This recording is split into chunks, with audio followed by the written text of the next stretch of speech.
Magandang hapon mga ka-happy hour. Narito ang mga balita para sa MBC TV Network News Update 5 PM edition. Ambassador Romualdez kakatawanin si PBBM sa inaugurasyon ni US President-elect Donald Trump. Yan ang MBC TV Network News ni Les Narciso.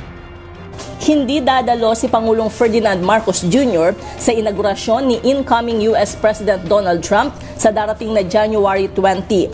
Ayon kay Presidential Communications Secretary Cesar Chavez, ang Chiefs of Diplomatic Missions at kanilang mga asawa ang inimbitahan ng US Secretary of State sa ngalan ng Joint Committee on Inaugural Ceremonies para katawanin ang kanilang heads of state at gobyerno sa principal inaugural events. Kaugnay nito, magsisilbing kinatawan ni Pangulong Marcos sa inaugurasyon ni Trump si Philippine Ambassador to USA Jose Manuel Romualdez.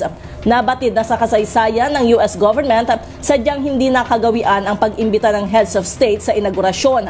Kadalasan umanong ang resident ambassador sa Washington ang dumadalo sa okasyong ito bilang kinatawan ng kani-kanilang mga bansa.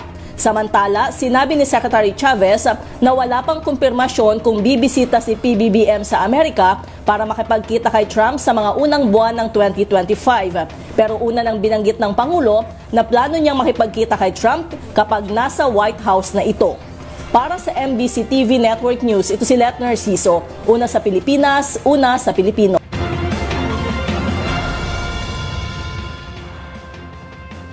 Samantala, sa Metro Manila ngayon, mahigit 4 na milyong piso na halaga ng cash na sabat sa Caloocan. Arestado ng mga tauhan ng Northern Police District ang dalawang high-value individuals, habang aabot sa 4.4 na milyong piso na halaga ng cash o high-grade marijuana ang nasabat sa ikinasang operasyon sa Caloocan City.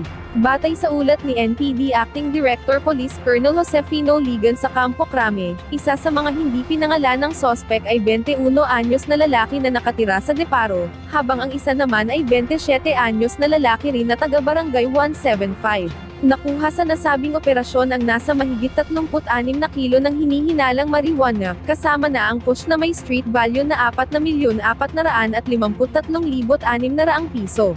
Kasalukuyang nasa kustodiya na ng Caloocan City Police ang dalawang naarestong drug suspect na nahaharap sa kasong paglabag sa Comprehensive Dangerous Drugs Act of 2002.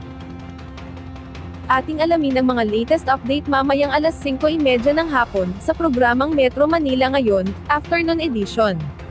At yan ang mga balita para sa MBC TV Network News Update 5 PM edition. Samahan ninyo kami bukas, mula alas 9 ng umaga, hanggang alas 5 ng hapon.